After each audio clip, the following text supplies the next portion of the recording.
준비 시작. 안식에 담긴 두 가지 의미. 네, 안식에 담긴 두 가지 의미입니다. 하나님께서 천지를 창조하시고 7일째 날 안식하셨습니다. 우리도 안식해야죠. 오늘 이 안식에 대한 이야기를 함께 나눠보도록 할 텐데, 사람은 언제 안식할 수 있냐면 어, 복음의 감격에 젖을 때 전 안식할 수 있다고 믿습니다.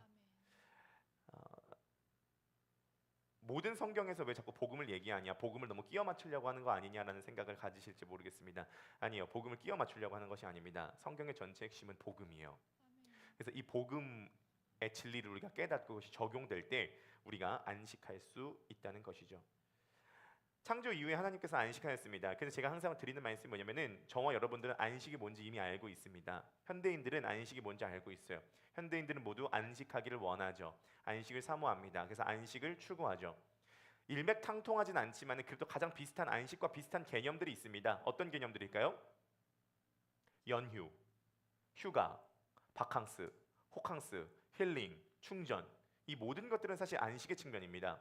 요즘 현대인들만큼 연휴, 휴가, 호캉스, 바캉스를 추구하고 좋아하는 사람들이 얼마나 있을까요? 진짜 많이 그런 것들을 추구한다는 거죠. 이번에 추석 때요, 대한민국의 여행객이 몇 명인 줄 아십니까? 추정컨대 3,100만 명이라고 합니다. 10일 동안 요번에 추석 연휴가 길잖아요. 3,100만 명이 요번에 여행을 간대요. 그러니까 대한민국 국민 중에 3분의 2가 요번에 여행을 간다는 거예요. 그러니까요, 얼마나 많은 사람들이 그렇게 여행을 다니고 힐링을 하고 충전을 하는 것을 좋아하냐, 그 말인 것이죠. 휴가도요 마찬가지입니다. 군대 갔을 때요 제일 원하는 게요 첫 번째 휴가거든요. 그래서 4박 5일 휴가입니다. 그 4박 5일 휴가의 별명이 있어요. 4.5초라는 별명이 있습니다. 그러니까 4박 5일이요 4.5초처럼 휘득 지나간다는 것이죠. 그만큼 너무 아쉽고 너무 좋고 너무 행복한 시간이 바로 휴가, 연휴라는 것입니다. 안식이 단순히 쉬는 것만을 의미하는 것은 아닙니다. 우리는 많은 경우에 단순히 집에서 엎어져서 쉬는 것보다는 런닝하고 배드민턴 치고 난 다음에 샤워하고 났을 때 훨씬 더 개운함을 많이 느끼기도 하잖아요. 무조건 그냥 쉬는 것이 안식의 의미는 아니라고 볼 수가 있겠습니다. 어쨌든 현대인들은 많이 지쳐 있죠. 스트레스를 많이 받고 있습니다. 그러니까요, 이렇게 많이 힐링을 하려고 하고 이렇게 많이 연휴를 갖는데요, 30년 전이랑 비교해서 지금 정신과 진료가 몇 명이 늘었냐면요, 1995년도에 제가 알아보니까 1년 동안 정신과를 찾는 사람이 2만 5천 명이었다고 합니다. 근데 2023년도 기준으로 정신과를 찾는 사람이 몇 명이냐? 300만 명이라고 합니다. 300만 명. 그러니까 몇 배가 는 거죠? 30년 동안 100배가 조금 넘게 늘었습니다. 100배가 조금 넘게 늘었어요. 물론 정신과를 가서 진단을 받는 것에 대한 인식이 달라진 것도 있고 이제 보험 체계가 조금 되면서 훨씬 더 많이 가게 된 것도 있는데, 분명한 조금 추우시죠? 괜찮으세요? 온도 괜찮으세요? 네. 분명한 것은 훨씬 더 많은 사람들이 정신적인 문제를 갖고 있다고 보는 것이죠. 저는 정신적인 질환이 있으면 가가지고 약을 먹는 것은 필요하다라고 생각을 합니다. 그러나 30년 전에 비교해서 훨씬 더 연휴와 휴가가 많은데 정신병은 훨씬 더 늘어났다라는 이것을 여러분 어떻게 해석을 하시겠습니까? 연 30년 동안 노동 시간이 몇 년 단축된지 아십니까? 연 30년 노동 시간이 500시간 단축됐대요. 500시간. 연 일하는 노동시간 500시간 단축됐고요. 지금 정부에서 어떤 발표를 하죠? 주 4.5일제. 그러니까 금요일에 점심 먹고 퇴근하는 것을 지금 추진하려고 한다는 것이죠. 그러면은 엄청나게 시간이 줄어든다는 것입니다. 그럼 일하는 시간은 줄어들었어요. 그러면 안식해야 되잖아요. 근데 정신병은 늘어나고 있어요. 그것도 100배나 늘어났습니다. 여러분, 우리는 굉장히 편리한 시대를 살아가고 있죠. 네, 굉장히 편리한 시대를 살아가고 굉장히 스마트폰 하나가 있으면요, 과거로 보면요 비서 10명이 있는 것과 마찬가지라고 이야기를 합니다. 그러니까 우리는요 지금 먹는 음식은요 조선시대 왕이 먹었던 음식이랑 거의 비견될 수 있을 만큼 맛있는 음식을 먹고 있다라고 이야기를 해요. 여러분, 뭔가 이상하지 않습니까? 뭐가 이상하나요? 이렇게 안식할 수 있는 환경 속에서 안식이 안 된다는 것입니다. 여러분, 왜 우리는 안식하지 못할까요? 안식을 그렇게 원하는데 안식하지 못할까요? 죄인이어서 또 맞죠. 근데요 점점 안식하지 못하고 있습니다.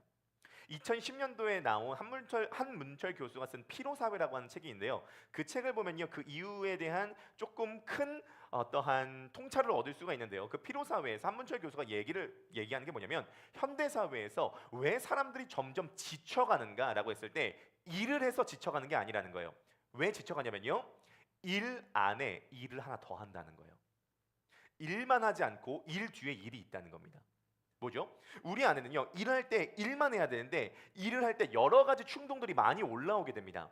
예를 들어 볼까요? 공부하는 학생입니다. 그러면 공부는 일이겠죠. 그럼 공부만 하면 돼요. 그런데 공부만 하지 않아요. 온갖 충동들이 올라옵니다. 지난번에 비해서 성적이 떨어지면 어떡하지? 걱정해요. 부모님에게 인정받고 싶어. 인정 욕구가 올라오죠. 또는 다른 사람보다 내가 더 뛰어난 걸 보여주고 싶어. 우월감이 고취될 수도 있습니다. 공부만 하지 않고 공부 안에 일을 또 해요. 예를 들어서 저로 한번 생각을 해보도록 하겠습니다. 저는요, 설교를 해야 돼요. 설교를 하려면 설교 준비를 해야죠. 저는 설교 준비를 보통 월요일부터 시작을 합니다. 그러면 설교 준비를 할 때 하나님의 말씀을 잘 연구해서 담백하게 전하기만 하면 돼요. 근데 문제가 뭐죠? 설교를 준비할 때 설교를 준비하는 그 안에 다양한 동기들이 같이 막 어우러지게 된다는 것입니다. 예를 들어 이런 거죠. 이번 주에 성도님들이 은혜 받으셔야 될 텐데, 이 말씀을 듣고 회심이 돼야 될 텐데, 그 안에 우상이 깨어져야 될 텐데, 교회가 부흥해야 될 텐데, 그래가지고 설교가 굉장히 좋아야 될 텐데 라고 하는 생각들이 막 올라오게 되는 겁니다. 문제가 생겼습니다. 그러니까 제가 화요일이 되도록 설교 준비가 시작이 안 되는 겁니다. 설교를 잘해야 된다는 생각 때문에 설교 준비가 시작이 안 된다는 거예요. 저는 안식에 대해서 설교를 잘 준비하려고 안식하지 못하고 있죠. 안식에 대한 설교를 잘 준비하려고 안식하지 못하고 있습니다. 그러니까요, 여러 가지 그러한 자극들에 대해서 화요일 날 오후에 조성진 선생님 그 집 정리하러, 이삿짐 정리하러 갔거든요. 나도 시간 없고 나도 지금 이거 준비 안 돼가지고 할 거 많은데 내가 왜 또 거기까지 그거 해야 되나, 이러한 다양한 뭐랄까 짜증들과 이런 것들이 올라오게 된다는 것입니다. 꼭 제가 이번 주에 그랬다고 막 엄청 그랬다는 건 아닙니다. 뭐 차분히 잘 준비하긴 하는데 예를 들면 말씀을 드는 거예요. 여러분, 우리가 안식하지 못하는 이유는요, 일 뒤에 일을 많이 해요. 그 증명 욕구, 고집, 핑계, 그 다음에 우월감, 걱정, 안 되면 어떡하지 하는 걱정, 뭐 여러 가지가 올라오게 되면서 결론적으로는 쉬지 못하죠.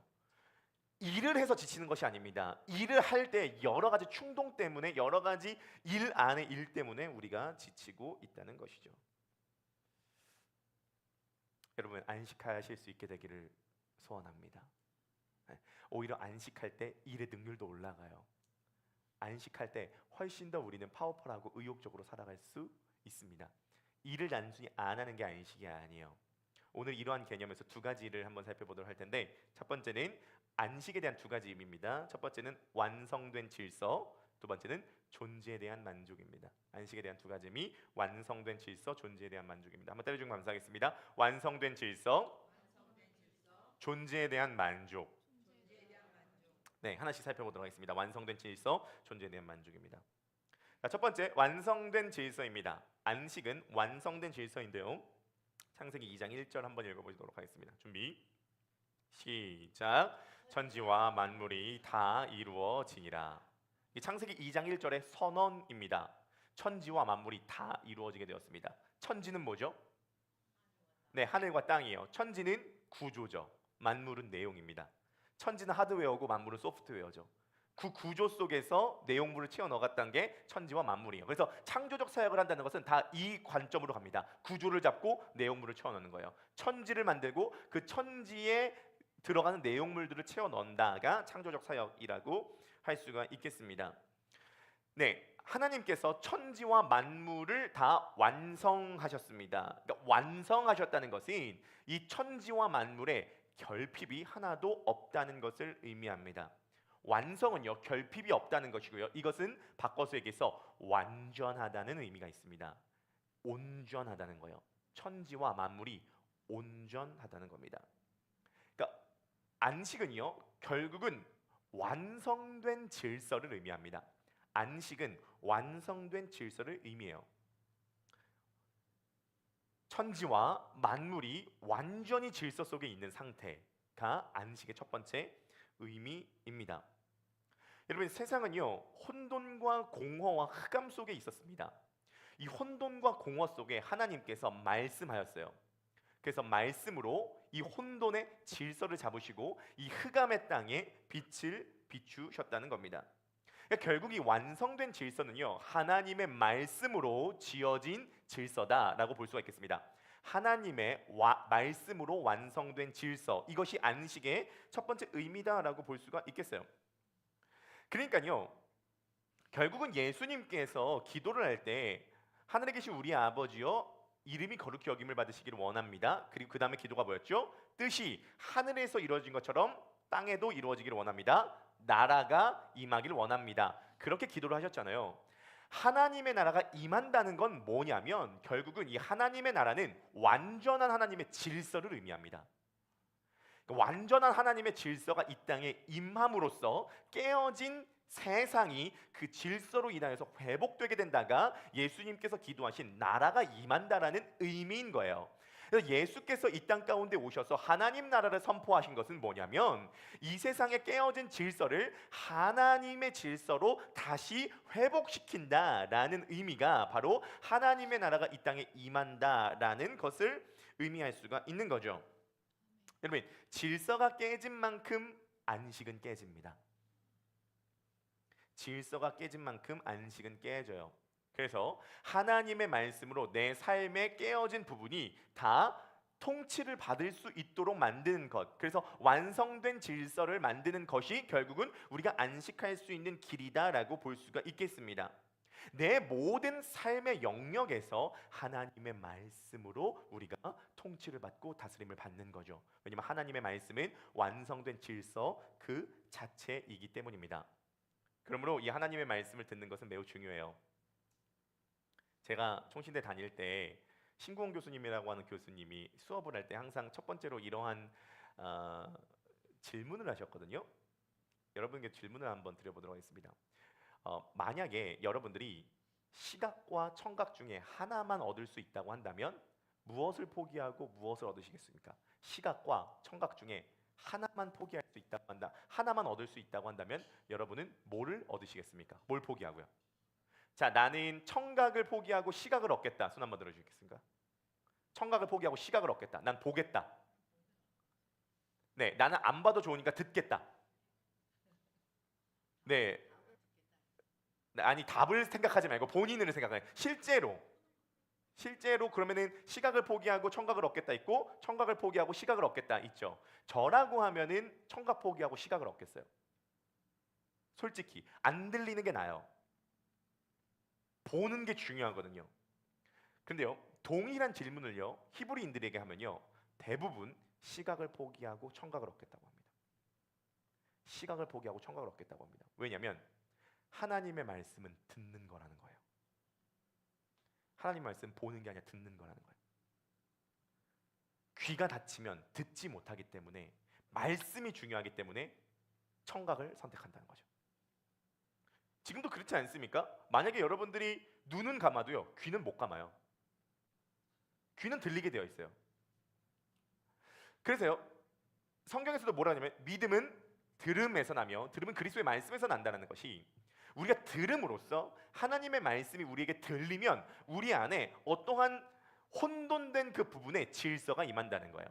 질서가 임하는 만큼 안식할 수 있다는 거죠. 성경은요 이 하나님의 온전한 말씀이 세상의 기초를 잡았다고 이야기를 하고 있습니다. 제가 이 창세기의 창조 사건을 이야기를 하면서 계속 반복적으로 말씀드린 게 뭐냐면 이 창조 사건은 창세기 안에서만 살펴보면 안 되고 성경 전체에서 이 창조 사건을 뭐라고 얘기를 하는지를 같이 살펴봐야 되는데요, 이 말씀이 세상을 창조했다라고 하는 것을 가장 극명하게 드러내고 있는 구절이 잠언 8장 22절에서 31절입니다. 다 함께 읽어보시겠습니다. 잠언 8장 22절에서 31절 다 함께 시작. 여호와께서 그 조화의 시작 곧 태초에 일하시기 전에 나 지혜를 가지셨으며 만세 전부터 태초부터 땅이 생기기 전부터 내가 세움을 받았나니 아직 바다가 생기지 아니하였고 큰 샘들이 있기 전에 내가 이미 났으며 산이 세워지기 전에 언덕이 생기기 전에 내가 이미 났으니 하나님이 아직 땅도 들도 세상 진토의 근원도 짓지 아니하셨을 때라. 그가 하늘을 지으시며 궁창을 해면에 두르실 때에 내가 거기 있었고, 그가 위로 구름 하늘을 견고하게 하시며 바다의 샘들을 힘있게 하시며 바다의 한계를 정하여 물이 명령을 거스르지 못하게 하시며 또 땅의 기초를 정하실 때에 내가 그 곁에 있어서 창조자가 되어 날마다 그의 기뻐하시는 바가 되었으며 항상 그 앞에서 즐거워하였으며 사람이 거처할 땅에서 즐거워하며 인자들을 기뻐하였느니라. 아멘. 지금 이 잠언 8장에서 뭐라고 얘기를 하죠? 내가, 여기서 내가는 지혜, 말씀을 의미합니다. 말씀이 그 곁에, 하나님 곁에 있어서 창조자가 되어 날마다 그의 기뻐하시는 바가 되었으며, 세상이 생기기 전에, 언덕이 생기기 전에, 바다의 경계가 갈라지기 전에, 땅의 기초가 놓이기 전에 이 말씀이 하나님과 함께 계셨고, 이 말씀이 창조자가 되어서 땅의 모든 기초를 놓았다라고 잠언 8장은 이야기를 하고 있다는 것이죠. 그러니까요, 이 하나님의 말씀은요, 세상의 기초를 놓은 근본입니다. 이 하나님의 말씀은요, 세상을 창조한 창조주 그 자체입니다. 그런데요, 특이한 지점이 있습니다. 잠언 8장을 자세히 보시면 이 말씀을요, 꼭 살아있는 인격처럼 말하고 있는 것처럼 보이지 않습니까? 이걸 뭐라 그러죠? 의인화라고 해요. 지금 이 말씀을요, 이 지혜를요, 잠언 8장은 의인화시키고 있다는 거예요. 잠언은 이 지혜서니까 어떠한 시적인 표현을 써서 말씀이라고 하는 이 자체를 의인화했나 보다라고 생각하는 경향이 있습니다. 그런데요, 성경 전체를 보면요, 이 잠언이 이 말씀을 의인화한 것, 내가 그의 곁에 있었다, 그를 기뻐했다, 그와 함께했다라고 하는 이 의인화는요, 의인화가 아니라 실제 이 말씀이 어떤 인격이었다는 것을 우리는 알 수 있습니다. 성경은요, 이 말씀이 세상을 놓은 이 근본이, 이 기초가 이 땅에 인간의 몸을 입고 왔다라고 우리는 알고 있어요. 그게 요한복음의 말씀이죠. 요한복음 1장 1절입니다. 다 함께 한번 읽어보실까요? 준비 시작. 태초에 말씀이 계시니라. 이 말씀이 하나님과 함께 계셨으니 이 말씀은 곧 하나님이시라. 아멘. 여러분, 태초에 말씀이 하나님과 함께 계셨어요. 그리고 이 말씀은 곧 하나님이십니다. 어떻게 말씀이 하나님이에요? 말씀이 하나님이에요. 여러분, 하나님의 말씀은요, 우리의 말과 다릅니다. 하나님의 말씀은요, 그 말씀 자체에 어떠한 능력 있고 인격 있고 힘이 있는 거예요. 자, 그런데 중요한 게 있습니다. 고대 그리스인들은 세상의 기초를 놓은 근본이 뭐냐에 대한 고민이 많았어요. 그래서 어떤 사람은요, 세상의 근본을 놓은 기초를 물이다 이렇게 말하는 사람도 있었고요, 어떤 사람은 불이다 이렇게 말하는 사람도 있었고요, 어떤 사람은 세상의 근본을 놓은 기초는 숫자다 이렇게 말하는 사람도 있어요. 피타고라스 같은 경우에, 우리 삼각형이지만 사실은 그 피타고라스는 삼각형을 개발한 사람이 아니라 종교를 만든 사람이에요. 이 종교 교주였습니다. 어쨌든 숫자다 이렇게 말하는 사람이 있었습니다. 그런데 공통적으로 나중에 그 공유한 내용이 뭐냐면, 세상을 놓은 기초는 어떠한 물질이 아니라 어떤 로고스다, 어떤 도다, 어떤 개념이다 이렇게 얘기를 했어요. 요한복음이 뭐라고 얘기를 했냐면은 그 헬라인들을 향해서 그걸 인정하는 거예요. 태초에 말씀이 계셨고 이 말씀이 하나님과 함께 계셨다. 그러니까 너네들이 생각하는 것처럼 태초에 모든 세상의 만물을 놓은 그 근본 원리가 있다. 근데 충격적인 사실인 14절입니다. 한번 읽어보실까요? 14절 다 함께 시작. 말씀이 육신이 되어 우리 가운데 거하심에 우리가 그의 영광을 보니 아버지의 독생자의 영광이요 은혜와 진리가 충만하더라. 아멘. 이건 대단히 충격적인 선언입니다. 왜 대단히 충격적인 선언이죠? 로고스가 있다, 이건 인정한다는 거예요. 세상의 기초 원리가 있다, 이거 인정한다는 거예요. 그런데 요한이 말하는 게 뭐냐면, 그 세상을 놓은 그 기초, 그 로고스가 한 사람이 됐다, 한 인격이 됐다. 그분이 예수 그리스도다 라고 이야기를 하는 거죠. 여러분, 예수 그리스도는 태초에 하나님께서 천지를 창조하셨을 때 말씀으로 창조하셨는데, 그 말씀 자체가 인격이 되어서 우리 가운데 오신 분이 예수 그리스도입니다. 그러므로요, 여러분, 예수 그리스도를 영접한다는 것은 인격적인 그분을 영접하는 것 물론 맞는데요. 예수 그리스도를 영접한다는 것은 뭐를 의미하냐면 완성된 질서를 받아들인다는 겁니다. 예수 그리스도는요, 말씀 그 자체이시고 완성된 질서 그 자체이신 분을 받아들인다는 의미가 있어요. 예수님께서 이 땅에 오셔서 하나님 나라를 선포했는데요, 학자들에 의하면 하나님 나라는 예수 그 자체입니다. 다시 한번요, 여러분, 여러분들이 말씀을 들을 때 그 모든 말씀을 다 기억하지 않으셔도 좋습니다. 그러나 중요한 문장들은 꼭 기억하면 좋겠는데요, 꼭 기억하세요. 하나님 나라는 예수 그리스도 그 자체입니다. 예수 그리스도는 하나님 나라 그 자체입니다.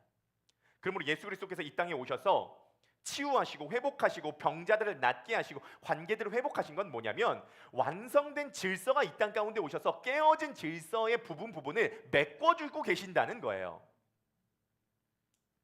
그래서 우리가 예수 그리스도를 받아들인다는 것은 이 완성된 질서인 그분, 말씀 자체이신 그분을 받아들임으로써 우리들의 혼돈된 인생이 다시 한번 그 질서의 단계로 나아가게 된다는 것이죠. 그 예수님께서 이렇게 말씀하셨습니다. 안식하지 못하는 인생들을 향해서 마태복음 11장 28절입니다. 함께 읽어보실까요? 준비 시작. 수고하고 무거운 짐진 자들아 다 내게로 오라. 내가 너희를 쉬게 하리라. 아멘. 수고하고 무거운 짐진 자들아 다 내게로 오라. 내가 너를 쉬게 하리라. 쉰다는 건 아무 생각이 없다는 게 아니에요. 침대에 누워 있다는 게 아닙니다. 쉰다는 건 혼돈된 그 영역에 완성된 질서가 대체함으로써 안식할 수 있게 된다는 의미입니다. 왜 예수님을 영접하는 것이 완성된 질서냐면 예수님은 말씀 그 자체이고 하나님 나라 그 자체이기 때문에 그 예수 그리스도를 받아들이게 될 때에 여러분들 안에 생각과 마음과 영혼과 가정과 우리들의 삶에 혼돈된 그 영역에 완성된 하나님의 질서가 임하게 될 줄 믿습니다. 그러므로 중요한 게 뭐냐면 저와 여러분들 가운데 예수와 예수 사건이 견고하게 자리 잡고 있는가인 거죠. 예수와 예수 사건이 내 안에 견고하게 자리 잡고 있는가? 어떻게 하면 예수와 예수 사건이 우리 안에 견고하게 자리 잡을 수 있게 만들겠습니까? 성경은 결국 우리가 안식하기 위해선 예수와 예수 사건을 우리가 영접함으로써 자리 잡게 만들어야 된다는 거거든요. 어떻게 예수와 예수 사건이 우리 안에 자리 잡게 만들 수 있겠습니까? 여러분, 세상이 혼돈스럽다고 해서 내 영혼까지 혼돈스러우면 안 되는데요, 세상이 혼돈스러우니까 내 영혼까지 혼돈스러워졌습니다. 우리 생각은 당연히 집중해야 되고 지혜를 짜내야 됩니다. 근데 마음은 혼돈스러우면 안 되거든요. 예수와 예수 사건이 저와 여러분들에게 자리 잡지 못한 이유가 뭐냐면 우리가 심플하지 못하기 때문입니다. 제가 요즘에 많이 경험하고 깨닫게 된 게 뭐냐면요, 사람은 잔머리를 참 많이 굴린다는 겁니다. 사람은 잔머리를 참 많이 굴려요. 사람 안에 걱정이 많아요. 사람 안에 깨어지지 못한 우상이 있습니다. 혼돈스러운 거예요. 내 속에 내가 너무도 많아 당신 외 쉴 곳 없네. 내 속에 내가 너무도 많아서 당신의 쉴 곳 없네. 보세요, 이게 원래 CCM이었는데요, 이게 정확하게 우리의 상태를 얘기해 줍니다. 우리가 예수와 예수 사건이 우리한테 자리 잡으려면요, 우리의 마음에 내가 너무도 많으면 안 되는데요, 문제가 뭐냐면요, 내가 너무도 많아요. 여전히 잔머리를 많이 굴리고요, 여전히 걱정이 많고요, 여전히 우상이 많아요. 그러니까요, 예수와 예수 사건이 내게 자리 잡지 못하게 만드는 게 결국 나 자신인 거예요. 내가 스스로 밀어내고 있습니다. 세상은 복잡해지고요, 우리들의 머릿속도 당연히 여러 가지 생각들을 해야 됩니다. 당연히 해야 돼요. 왜냐하면 그래야지만 현대사회를 살아갈 수 있기 때문이죠. 그러나 한편에서는요, 오늘 우리가 말씀을 들으면서 좀 어떻게 돼야 되냐면 조금 더 심플해질 필요가 있습니다. 우린 조금 더 단순해져야 됩니다. 조금 더 단순해짐으로써 예수와 예수 사건, 완성된 질서인 그분의 이야기와 그분의 인격이 완전히 내 안에 밀고 들어올 수 있도록 내가 만들어야 된다는 것이에요. 예수와 예수 사건이 자리 잡게 됐을 때에 사람들이 안식했다는 것은 성경을 보면 충분히 우리가 알 수 있습니다. 스데반 집사님이요, 예수와 예수 사건에 대해서 선포했습니다. 사람들이 그 스데반 집사님의 이야기를 듣고 너무 분노하여서 돌로 스데반 집사님을 쳐 죽이려고 했습니다. 스데반 집사님이 돌로 맞아 죽을 때 사도행전에서 스데반 집사님의 상태를 뭐라고 얘기를 하고 있죠? 스데반 집사님의 얼굴이 천사와 같더라. 뭐를 의미합니까? 스데반 집사님은 지금 돌을 맞고 있는 상황이지만 그 영혼은 안식하고 있었다는 거죠. 베드로가요, 다음 날 되면요 사형을 판정받는 그 시간입니다. 근데 감옥에서 베드로가 어떻게 되죠? 깊이 잠들었다고 얘기를 해요. 하나님은 사랑하시는 자에게 잠을 주시죠. 잠들었다는 건 마음이 굉장히 편했다는 증거거든요. 다음 날 난 죽지만 베드로는 감옥에서 깊은 잠에 들고 있습니다. 저는 이것을 보면 어떤 느낌이 드냐면 베드로는 지금 안식하고 있었다는 것입니다. 베드로는 지금 안식하고 있었죠. 예수와 예수 사건이 그 안에 견고하게 자리 잡으니까 안식하는 거죠. 하나님께서 태초에 말씀으로 천지를 창조하셨을 때 그 말씀 자체가 인격이 되어서 오신 그 예수와 그 예수 그리스도의 이야기가 본인들의 인격에 녹아져 있었다는 겁니다. 골로새 3장 16절입니다. 골로새 3장 16절 다 함께 한번 읽어보실까요? 준비 시작. 그리스도의 말씀이 풍성하게 여러분 가운데 자리 잡고 살도록 하기 바랍니다. 아멘. 그리스도의 말씀이 풍성하게, 그냥이 아니에요, 풍성하게 여러분 가운데 자리 잡고 살도록 하기를 바랍니다. 오늘 이 시간 우리가 주의 말씀을 듣고 함께 말씀을 묵상할 때 저와 여러분들 가운데 그리스도의 말씀, 그리스도 자체, 그리스도 인격이 저와 여러분들에게 견고하게 자리 잡을 수 있는 시간 되기를 주님의 이름으로 간절히 축복합니다. 우리 첫 번째 적용 질문 읽어보실까요? 준비 시작. 혼돈스러운 삶의 영역이 있습니까? 만약 있다면 어떻게 질서를 잡아가야 하겠습니까? 네, 원래 가장 혼돈스러운 삶의 영역이 있습니까? 만약 있다면 어떻게 질서를 잡아갈 수가 있겠습니까? 우리 옆에 바라보시면서 예수님을 다시 한번 영접하시기를 축복합니다. 네, 어떠한 삶의 한 영역이 아니라 삶의 모든 영역에 예수님을 왕으로 모시는 저와 여러분 되시기를 축복합니다. 우리 B 코드인가요? 네, 우리 찬양 한 곡 하고 우리 챕터 2로 넘어가 보도록 하겠습니다. 하나님의 은혜로 있을 데 없는 자 왜 구속하여 주는지 난 알 수 없도다. 내가 믿고 또 의지함은 내 모든 형편 잘 아는 주 늘 돌보아 주실 것을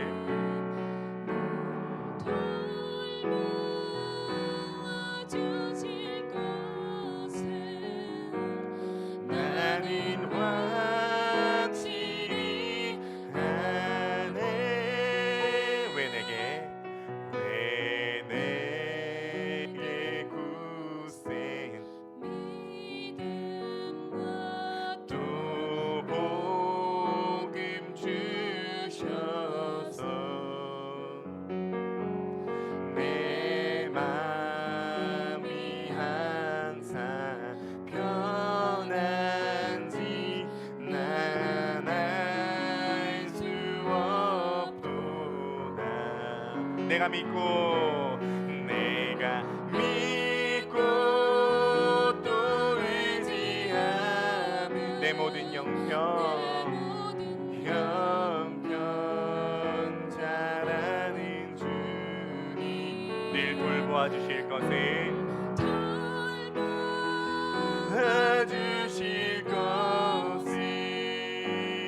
나는 여기까지만 해봅시다. 왜 내게 성령 주셔서 내 마음을 감동해 주 예수 믿게 하는지 난 알 수 없. 우리 함께 고백합시다. 내가 믿고 또 의지함이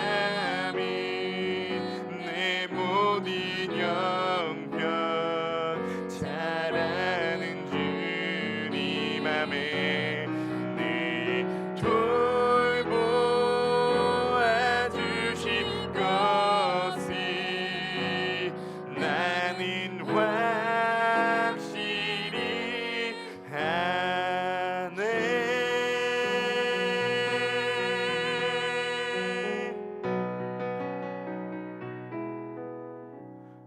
오늘 이 시간 성령님의 역사를 통하여 주 예수를 믿게 되는 역사가 일어나기를 주님의 이름으로 간절히 축원합니다.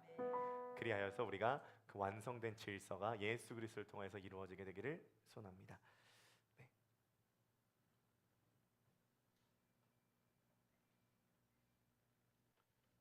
설교하면서 신경 쓸 게 이것저것 많습니다. 이게 하나만 신경 쓰는 게 아니라 여러 가지 신경 쓰면서 같이 해야 되는데 자, 두 번째는요. 존재에 대한 만족이에요. 첫 번째가 뭐라고요? 완성된 질서. 두 번째가 존재에 대한 만족입니다. 우리 창세기 1장 31절 한번 읽어보겠습니다. 준비 시작. 하나님이 지으신 그 모든 것을 보시니 보시기에 심히 좋았더라. 저녁이 되고 아침이 되니 이는 여섯째 날이라. 아멘. 하나님께서 천지와 만물을 지으시고 보시기에 심히 좋았다고 이야기를 하고 계십니다. 하나님은 만족하고 계신다는 건데요. 단순히 만족하신다는 것이 아니라 존재에 대한 만족이라는 거예요. 존재에 대한 만족입니다. 안식이 깨져버렸을 때 나타나는 특징은요. 존재에 대한 만족이 깨져버려요. 존재에 대한 만족이 깨져버립니다. 존재 자체로 만족스러워야 되거든요. 우리는요 존재 자체로 만족하지 못하죠. 우리가 만족하는 건 두 가지인데요. 하나가 to have, 얼마나 가졌느냐. 두 번째가 to do, 얼마나 잘하느냐. 얼마나 잘하느냐는 얼마나 가졌느냐로 갈 수 있는 가능성이 많은 사람들을 의미합니다. 우리가 만족하는 건요 to have예요. 그건 단순히 돈만이 아니죠. 돈과 함께 그 사람의 외모, 가정 배경뿐만이 아니라 그 사람의 성격까지도 포함됩니다. 좋은 걸 많이 가질수록 만족하고요. 잘할수록 to have 할 가능성이 많기 때문에 만족하는 거죠.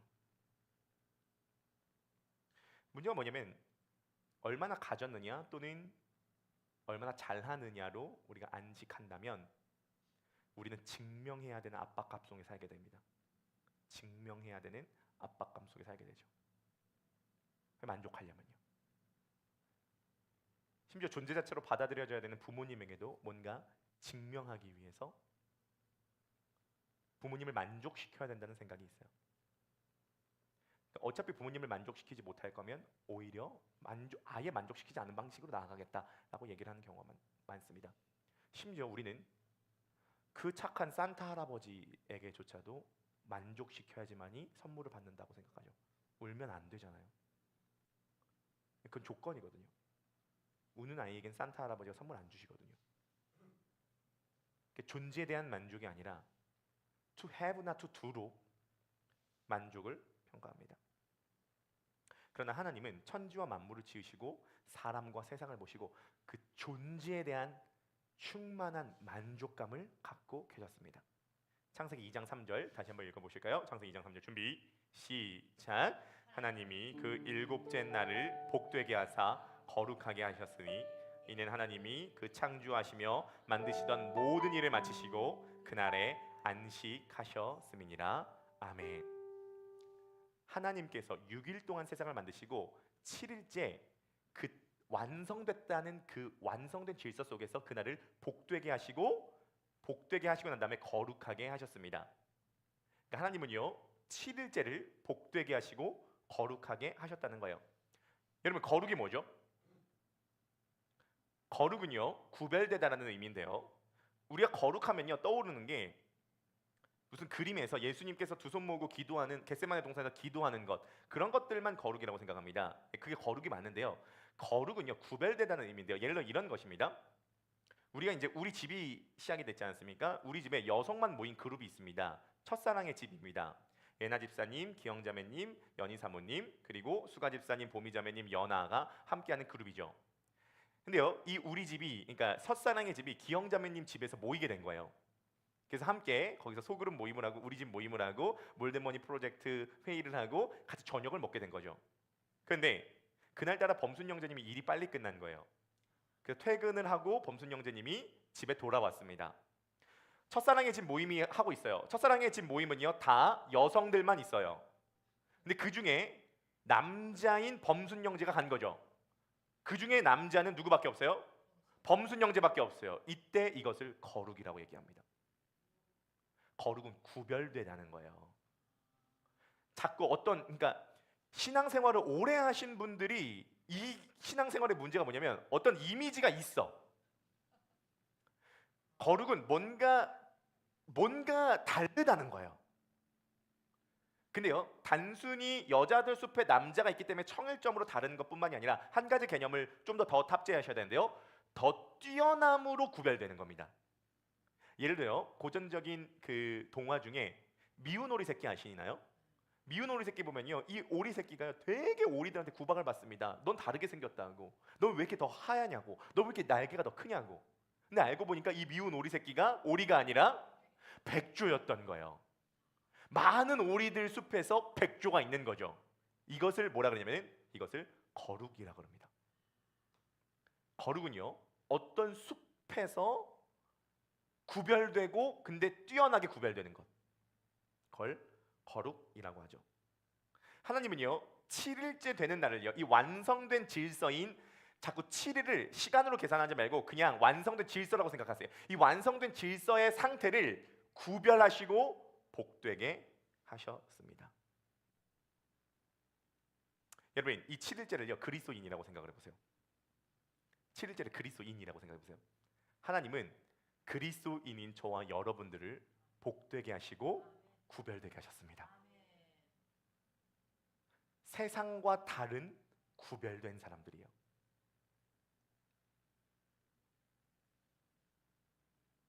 그리스도인은 분명 비그리스도인과 구별돼요. 마치 오리 새끼들 틈에 백조처럼요. 분명 구별되죠. 그러면 뭐로 구별되죠? 세상 사람들과 그리스도인, 비그리스도인과 그리스도인은 뭐로 구별되냐는 거예요. 뭐로 구별되냐면 존재에 대한 만족이 있느냐 없느냐. 존재에 대한 만족이 있느냐 없느냐. 네.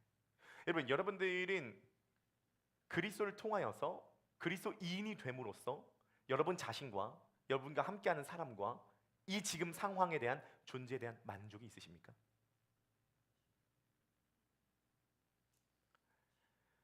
저와 여러분들이 거룩하다는 것은요, 구별됐다는 것은요, 예수 그리스도를 통해서 우리가 완전히 만족할 수 있는 상태가 됐다는 거예요. 여러분, 근데 그러한 좀 질문이 생기지 않습니까? 질문이 안 생겨도 제가 그냥 질문이 생긴다고 가정을 해볼게요. 만족은 안주를 부르는 거 아니냐고요. 만족은 안주를 부르는 거 아니에요. 난 이대로 만족해 하면 그 사람은 거기에 멈춰 있을 가능성이 크지 않습니까? 마치 불교에서 지금 이대로 충분하다라고 얘기를 하니까 죄송한 말씀이지만 불교 교리가 들어간 모든 나라는 후진국이 됐어요. 모든 추진력은 열정에서 나오고 열정은 사실 불만족에서 나오는 거 아닙니까? 그렇지 않아요? 뚱뚱한 내 모습이 불만족스러우니까 다이어트 하는 거잖아요. 통장 잔고에 찍힌 이 금액이 마음에 안 드니까 열심히 돈을 버는 거 아니겠습니까? 사실은 열정은 불만족에서 나오는 거 아닌가요?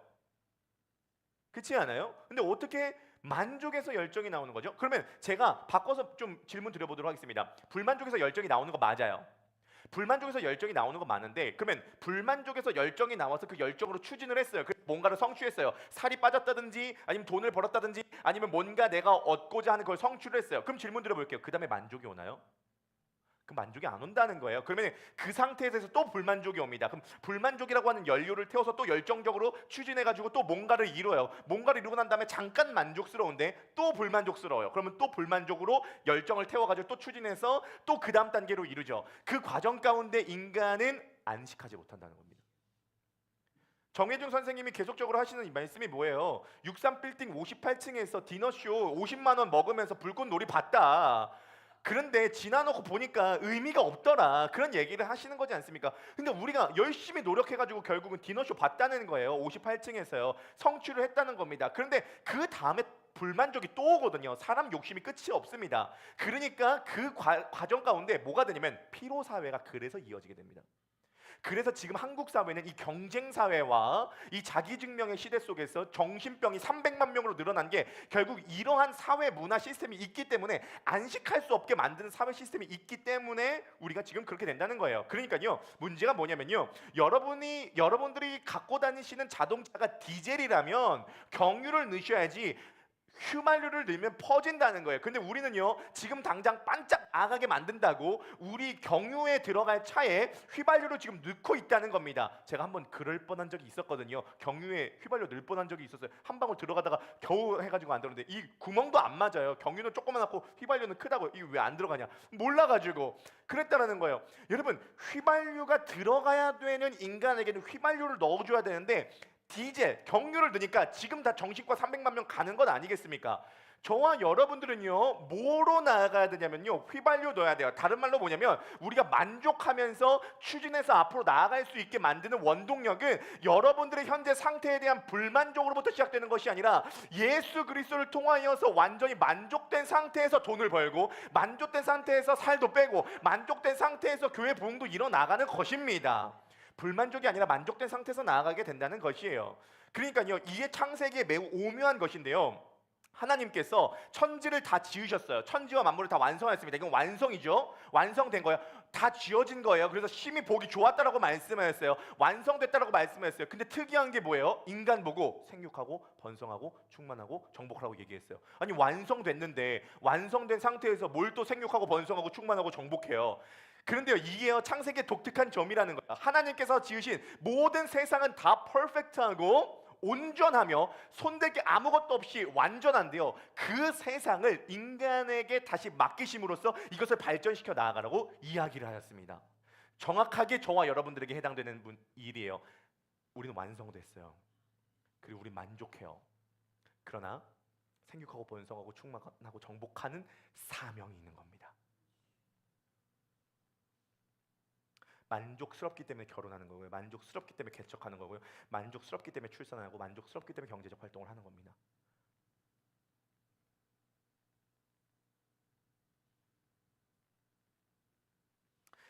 창조세계는 하나의 씨앗과 같다는 거예요.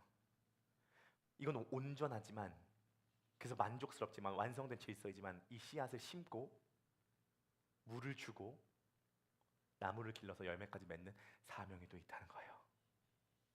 다시 말씀드립니다. 하나님께서 만드신 천지 만물은요 완성된 상태지만 한편으로 가능성을 지닌 씨앗과 같습니다.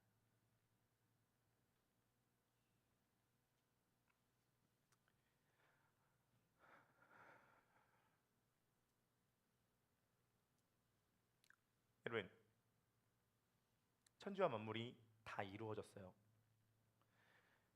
천지와 만물을 보시고 하나님께서 심히 좋았다고 이야기를 하시죠.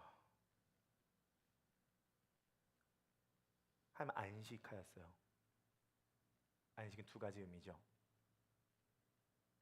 완성된 질서와 존재에 대한 만족이요. 저와 여러분들이 하나님께서 보실 때 심히 좋을 수 있는 길이 어디에 있냐는 거죠.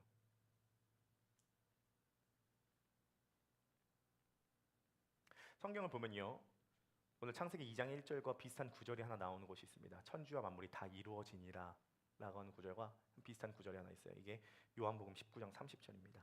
읽어보실까요? 요한복음 19장 30절 다 함께 준비 시작. 예수께서 신 포도주를 받으신 후에 이르시되 다 이루었다 하시고 머리를 숙이니 영혼이 떠나 가시니라. 아멘. 예수 그리스도께서 십자가 위에서 다 이루었다. 테텔레스타이, it is finished 이렇게 얘기하셨어요. 하나님께서 창세기 2장 1절에서 천지와 만물을 다 이루었다고 말씀하셨고, 예수 그리스도께서 요한복음 19장에서 십자가 위에서 다 이루었다 말씀하셨어요. 하나님은요 창조 사건을 다 이루셨지만 예수 그리스도께서는 구속 사건을 다 이루셨습니다. 우리는 이 예수 그리스도를 통하여서 다시 한번 이 창조의 회복을, 심히 좋은 인생, 존재적으로 만족할 수 있는 인생, 완성된 질서를 얻을 수가 있다는 것이에요. 예수님께서 다 이루신 게 뭘 이루셨다는 거예요?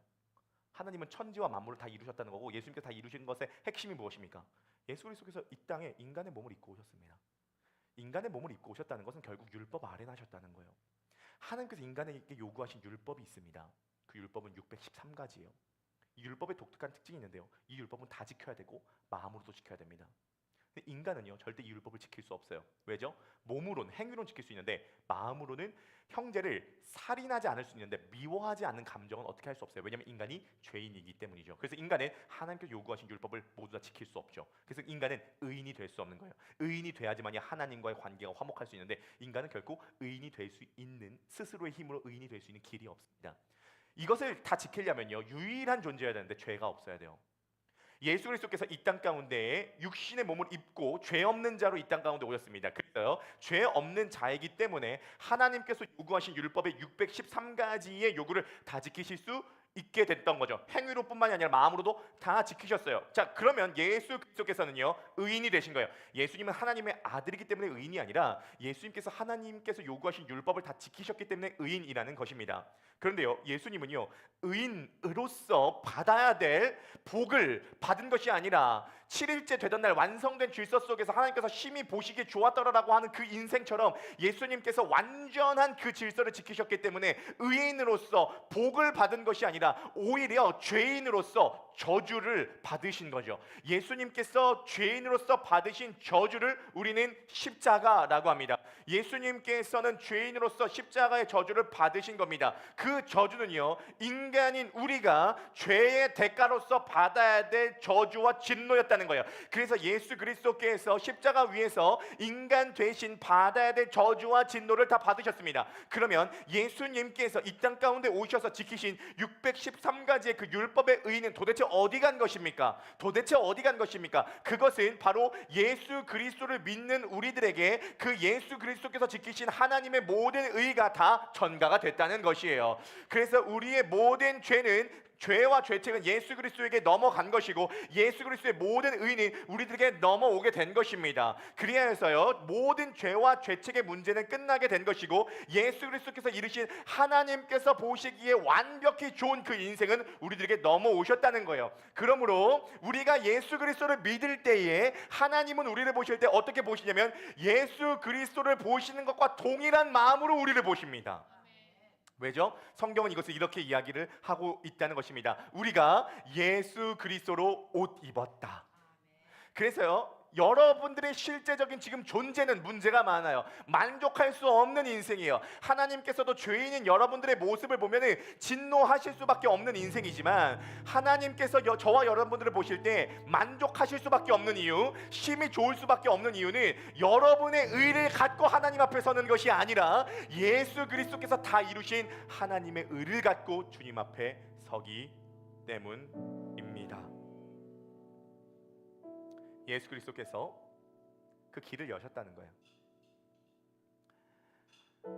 천지와 만물이 다 이루어진 것처럼 예수 그리스도께서 우리가 하나님 앞에 설 수 있는 그 길을 다 여셨습니다. 그 성경은요 결국 예수 그리스도를 중심으로 결론이 날 수밖에 없어요. 오늘 이 시간 저와 여러분들이 이 주님의 의를 다시 한번 힘입을 때 안식이 회복되는 역사가 일어나게 되길 소원합니다. 완성된 질서, 존재에 대한 만족이 저 여러분들에게 있기를 간절히 소원합니다.